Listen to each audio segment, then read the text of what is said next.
La confirmation de la date a été donnée lundi soir en France par le Conseil français du culte musulman, à l'issue de la « Nuit du doute ». Cette cérémonie détermine la fin du mois de Ramadan par l'observation de la nouvelle lune et le début du mois de Shawwal. Mais cette date n'est pas la même pour tous les pays.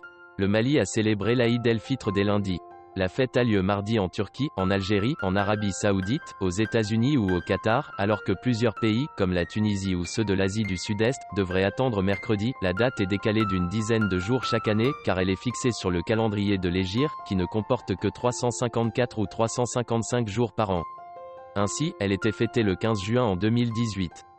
Cette journée n'est pas fériée en France, il s'agit de marquer la rupture du jeûne observé durant le mois sacré de Ramadan, qui a commencé cette année le 6 mai.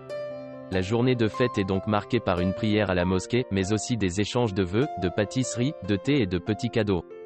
Traditionnellement, les croyants revêtent de nouveaux vêtements, s'offrent des présents et s'acquittent d'une aumône, la zakat al-fitr, destinée aux pauvres.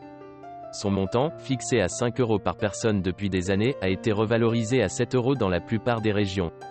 L'Aïd el-Fitr, fête de la rupture, est aussi appelée Aïd el-Séguir, qui signifie « petite fête », par opposition à la grande fête que constitue l'Aïd el-Kébir.